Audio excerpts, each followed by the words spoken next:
Salam aydımsaz müştaqlari. Rusvali Yaxçadan Qariya Qaraboyundan hazır Türkiye kishvarında musafir dostumuz şair Safiyullah Nazarining o'z yazan şiiri şahsen o'z fermoyishini gönderiyoruz. Ve dostları şair Şükrullah Nazari ve Gulamjon Xo'shal ularning diqqatini ham taqdim ediyoruz. İstidadlı şairimiz şair Safiyullah Nazarining şiirlerine tavazında yerine getiriyor. İşte dinleyin, lezzet alın.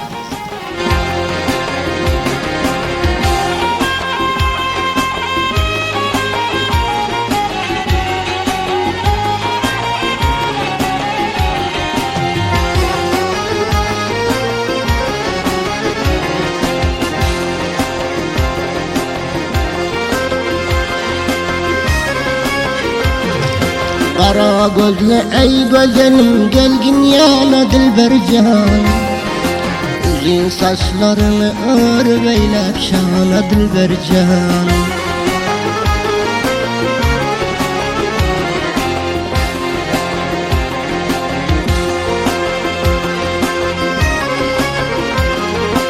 Işqa düşüp men bugün xumar boldum dilbercan, Işq oduna koyup pişip kule döndüm dilbercan.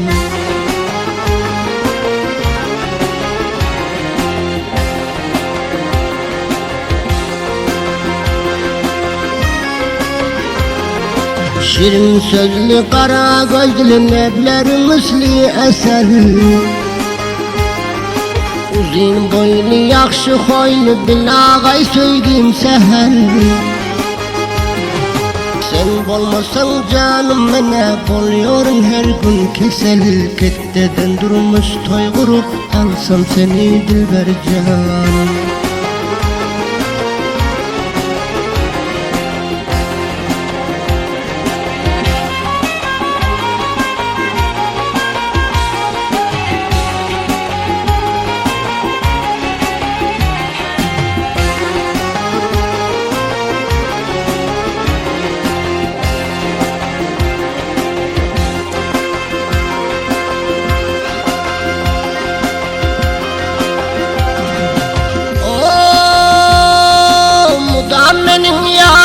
Sen bilay menin derdimi, güller içine saylap saçıp söydüm ben sen tergülü. İhlas bilen söydüm seni toylar kurarız bir günü, seni atlap her gün ben oturuyorum dilbercan.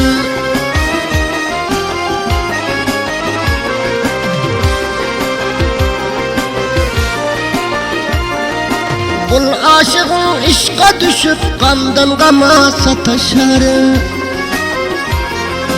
seher çağı şol güzel yar benim yadıma düşer. Nazari aşık bolep senin vasfına koşar, arzum şul sana yetsem yok armanım dilbercan.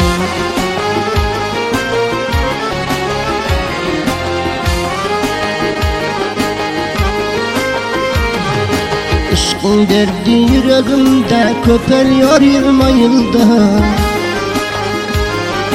dire ayrılman bu dünyada ölmesem sen gülden.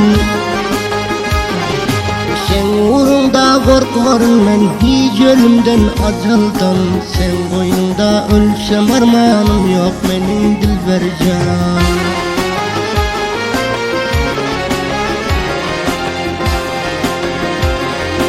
Safiyullah Nazaridir korkmarım men ajaldan, sen uğrunda ölsem armanım yok benim dilbercan.